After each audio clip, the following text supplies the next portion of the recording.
What's going on, my broskiis? My name is Toadskii, back again, here to bring you guys yet another One Piece Treasure Cruise video, and today we're here to talk about versus Akainu once again. Now, I've already made a video in the past talking about Akainu. We used him against the 10-star difficulty GARP challenges, but I didn't get an opportunity to give my overall thoughts and opinions about the character, talk about the positives, and talk about the negatives of the unit. This unit is not 100% perfect. No unit is 100% perfect, and this unit definitely has a couple of flaws with him that we will discuss in this video today. So, let's start off with the positives of this unit, and there are a lot of positives about versus Akainu. Now, let's start from the top down, okay? First of all, he's a 5x attack captain to Driven and Powerhouse. Both will be receiving lots and lots of support moving forward into the future, which is good to see. So, obviously, starting off now, we've already had, a lot of the other recently released characters that are pretty good, namely like V2 Kaido, for example, works well with this guy. But also like the batch rare recruits and continuously like the next batch that technically, if you go by batch releases, the next big batch to come out should be Moria and Blackbeard, but we'll have to wait and see how that actually pans out. But that's also a lot of Driven buffs and Powerhouse buffs, for example. Powerhouse was already a pretty decent class, but Driven really needed a little bit of a boost in One Piece Treasure Cruise. And luckily, over the past few months, at least on Japan, they've released a lot of powerful Driven characters. And Driven is pretty much considered to be one of the top classes in the game right now in Japan, which is good to see. So yeah, 5x boost to those two classes is phenomenal. Plus, you have a 1.5x HP pool, so he's just going to be inherently tanky. Of course, Despair will still ruin the tankiness of the character, but still, 1.5x health is nothing to scoff at. And of course, you can't talk about versus Akainu without talking about his ignition effect, or igniting enemies through immunity buffs with his captain effect.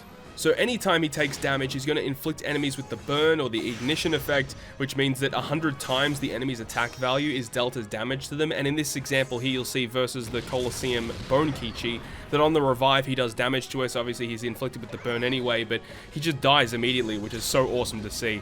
Another thing with versus Akainu with his captain effect, that he increases the chances of quick slots appearing, which obviously will inherently make his versus effect a lot easier to activate, as you need 12 strength, dex, or quick slots to be consumed before activation. And speaking of his versus effect, it's extremely strong, giving you 4 turns of a conditional boost against enemies that are ignited.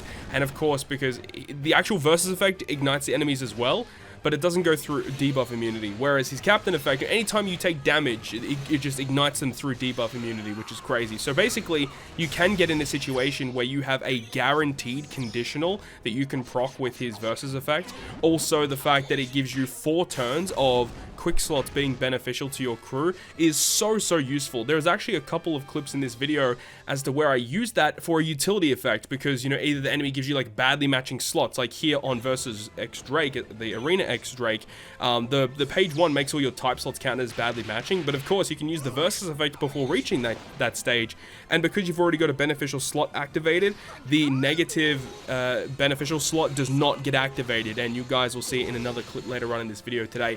That's a very valuable thing that this character has, and the fact that the conditional and the beneficial orbs last for 4 turns means you can get multi-stage conditionals with this guy, which is so good. So his versus effect with his captain effect combination together is a really strong kit. I mean, his special obviously works well with the versus effect too, because not only is it a damaging special, which has its own inherent positives, but the fact that it also gives you a full board of quick slots through block orbs, that in tandem with the versus effect can give you a full board of matching slots, of course. It also gives your Driven and Powerhouse characters a 2.5x orb boost for 2 turns, and a 2-turn chain lock.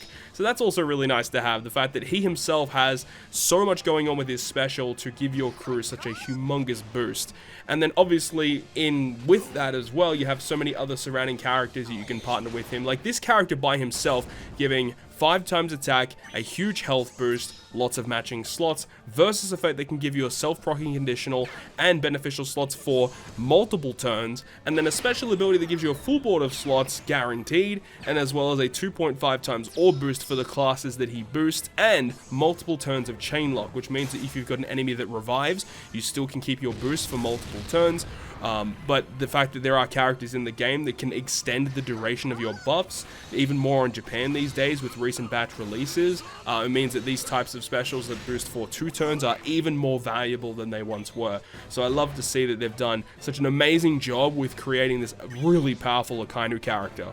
And of course, with Versus Akainu comes his Pirate Rumble stuff. Now, we're not really going to be touching up on his Pirate Rumble stuff too much in this video, but I just want to briefly discuss it because he's easily one of the best characters in Pirate Rumble in the current meta, considering how strong the quick and driven based units are. This unit works perfectly with those types of units. You should go check out my latest video on my YouTube channel where I go ahead and use a quick driven team in the recent Pirate Rumble stuff, and dude, it's absolutely amazing how good these characters are. Obviously works very well with Super Type Kaido. Like, the combination between this guy and Super Type Kaido together is one of the best combos that we've seen, as we've seen with like Roger and Odin, for example, over the past few months in Global. And it's not only just now, there's going to be future releases too that are going to make the Pirate Rumble stuff with Akainu even stronger, with Legend Magellan likely on the horizon, who is another really good unit for the quick teams, and also Last Tap Luffy, which should be releasing within the next few months on Global at the very minimum, who also makes quick teams extremely strong. So those 4 legends in particular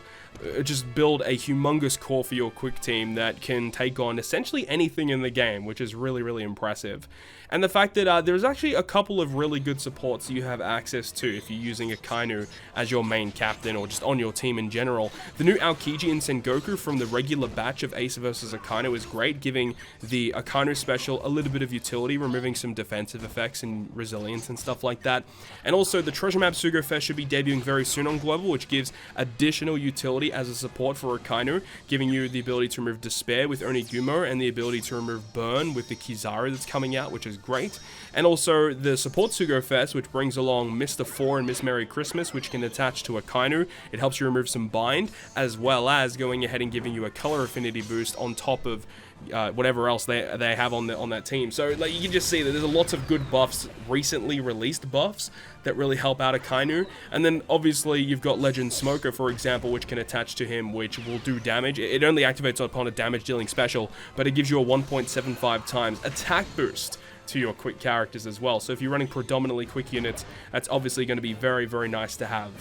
But now that we've gone ahead and talked about the positives of Akainu, let's actually talk about what are the things I personally do not like about this character. Now, the biggest con that I found whilst using him is that the ignition effect in his captain effect, so anytime you take damage, you inflict the enemy with the ignite status, and that can definitely be a little bit of a problem because stalling can be difficult. If you're trying to stall for your specials in like an arena or a clash, when the enemy does damage to you, if you're trying to just stall like on a turtle or something, they get ignited and they just die, and it means you're not going to have your cooldowns ready to go when you need them.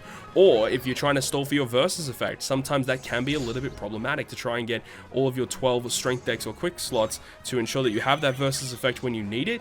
Yeah, the ignition effect, while it is good in a lot of cases, it definitely can be problematic in other cases as well. The fact that his special ability, whilst it is extremely powerful, also has a high opportunity of allowing the enemy to react to it, because you have to look at his special, right? It does a slot boost, an orb boost, it does a slot change, and it's a chain lock. Those 3 in particular buffs are quite interruptible. I mean, we just looked at the arenas just a little earlier with Arena Bone Kichi and Arena X Drake. Bone Kichi reacts to Orb Boost, X Drake reacts to Chain Lock. Like, it's really annoying. Like, actually, a lot of content reacts to those 3 particular boosts, so you do have to be very, very careful when you're team building for those particular pieces of content. And one other thing that I found to be actually kind of surprising and really annoying when building teams with Akainu is the fact that he doesn't really have, like, a go-to ship that will help you boost a majority of the characters that he tries to use. Most of the time, I just ended up using the host ship because, you know, the additional cooldown is kind of like what you need. But, you know, if you are using a full powerhouse team like you guys are seeing in this clip right here against GARP 15, you can just use the Zunisha ship, which is probably one of the most optimal ships to use in the game. It allows you to hit your perfects easier. It makes the recovery and tandem slots matching as well, which is really nice. But it would have been cool if there was like a ship like the Liberal Hind, for example, but worked for versus Akainu. A ship very similar to that would go a long way. Maybe give 2 cooldown at the start of the quest, but only boost like Driven and Powerhouse. That would be really, really nice for versus Akainu, just in general, because, yeah, as I said, there's no real go-to ship that I have found that works extremely well for this character, unfortunately. And also, you know, we kind of touched up on it a little bit earlier in terms of the support characters that you can use with versus Akainu.